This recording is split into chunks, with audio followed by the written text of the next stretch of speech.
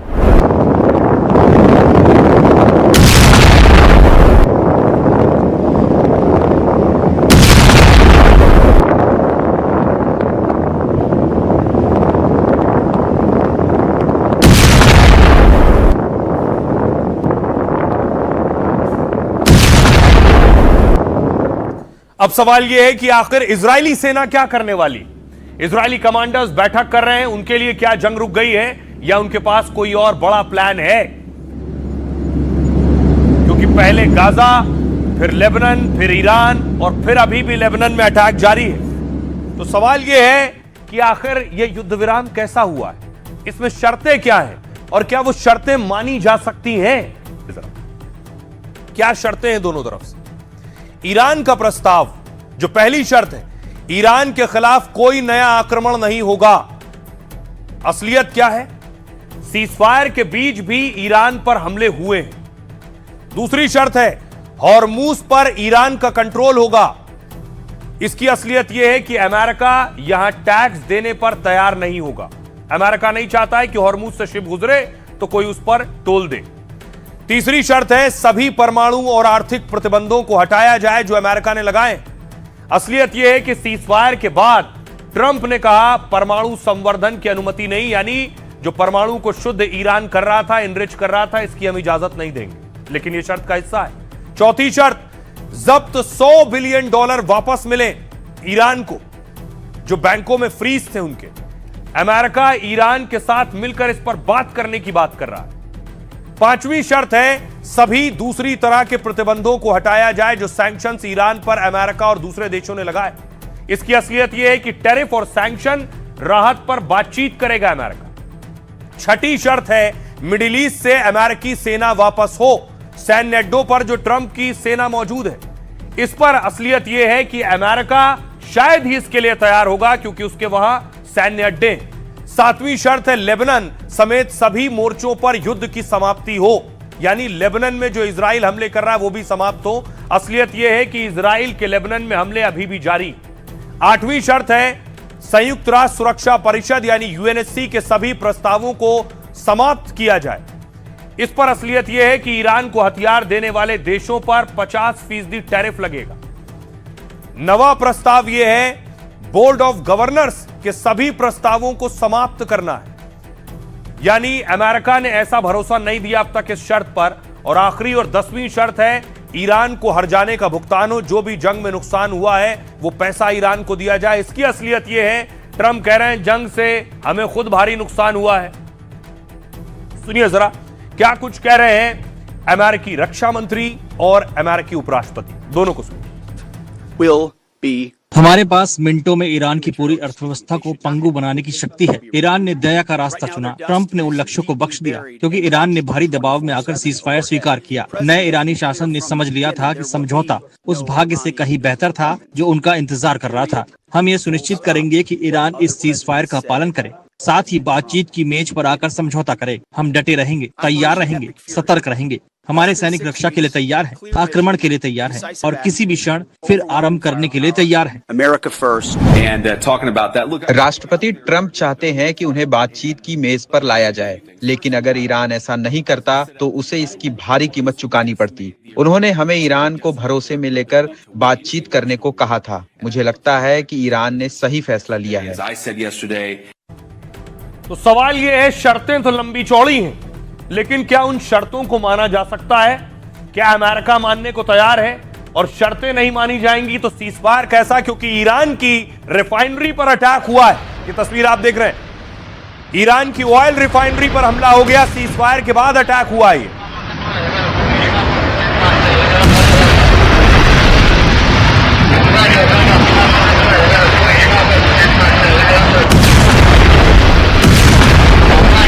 तस्वीर आप देख रहे हैं, सिर्फ ईरान की ऑयल रिफाइनरी पर अटैक नहीं हुआ। ईरान की ऑयल रिफाइनरी पर अटैक हुआ तो हमला यूएई पर हो गया सीज फायर के बाद, हमला कुवैत पर हो गया सीज फायर के बाद। तो फिर कैसी जंग रुकी है? सबसे पहले देखिए, सीज फायर के बाद ईरान के लवाना द्वीप पर हमलों से जोरदार धमाका हुआ। लवाना में एक तेल रिफाइनरी पर अटैक हुआ। सीज फायर ऐलान के कुछ घंटों बाद यह हमला हुआ। एक साथ कई हमलों से रिफाइनरी में आग लग गई है। फारस की खाड़ी में यह ईरान का अहम तेल केंद्र है। सीज फायर ऐलान के बाद हमले से हालात और बिगड़ सकते हैं। अपने ऑयल सेंटर पर हमले से ईरान भड़क सकता है। आईआरजीसी ने साफ कहा है, हमारा हाथ ट्रिगर पर है, हम दुश्मन के हर हमले का मुंहतोड़ जवाब दे सकते हैं। दूसरी तरफ देखिए, कुवैत पर अटैक हो गया। सीज फायर के बाद ड्रोन अटैक हो गया कुवैत पर। कुवैत के रक्षा मंत्रालय ने ईरानी हमले की पुष्टि की और कहा, हमने ईरान के 28 ड्रोन नाकाम कर दिए। ईरान ने ऑयल सेंटर और पावर प्लांट को निशाना बनाया। पानी के कई डिसैलिनेशन प्लांट पर भी उसने हमला किया। ईरान ने हमले से कई जगह बड़ा नुकसान का दावा किया। यूएई पर अटैक हो गया। युद्ध विराम के बाद यूएई में भी ईरानी हमलों से कोहराम मचा है। अबू धाबी के गैस प्लांट पर मिसाइल ड्रोन से अटैक किया गया।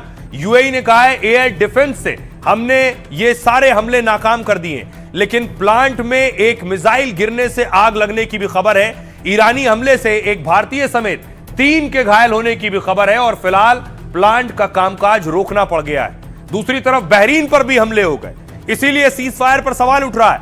बहरीन में मिसाइल हमले के अलर्ट के सायरन बज रहे हैं। लोगों को सुरक्षित ठिकानों पर जाने की चेतावनी जारी की गई। राजधानी मनामा सहित कई इलाकों में धमाके सुने गए। ईरान के हमले से बहरीन में एक घर में आग लग गई। ईरान के ताजा हमले से लोगों के घायल होने की भी खबर है। सऊदी अरब की ईस्ट वेस्ट पाइपलाइन पर अटैक हो गया।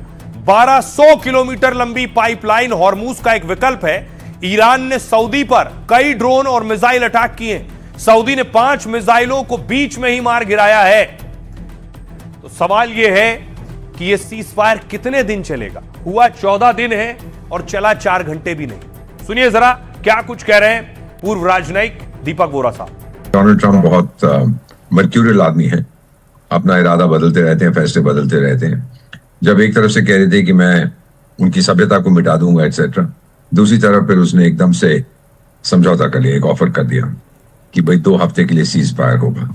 तो ये उन्होंने कुछ किया है जो काफी अनएक्सपेक्टेड है। ईरान में तो लोग खुशी मना रहे हैं, लेकिन अमेरिका में ट्रंप को कोई शाबाशी नहीं मिली है कहने के लिए, क्योंकि जहां वो कहता रहा हम बहुत जल्दी जीत जाएंगे, ईरान को घुटनों पे ले आएंगे, वो नहीं कर पाया। अगर ये अग्रीमेंट इंप्लीमेंट होता है, और ये मुझे पता नहीं कि ये इंप्लीमेंट होगा कि नहीं, क्योंकि अग्रीमेंट के 2 घंटे के बाद फिर मिसाइलें उड़नी शुरू हो गई थी। आज सुबह भी थोड़ी देर पहले मेरे फ्रेंड्स ने, इजराइल वालों ने बताया कि एक और मिसाइल आ गई थी वहां से। अब ये क्यों हो रहा है, कैसे हो रहा है, कौन सीरियस है, कौन किस पे भरोसा करता है, ये बहुत जरूरी बात है।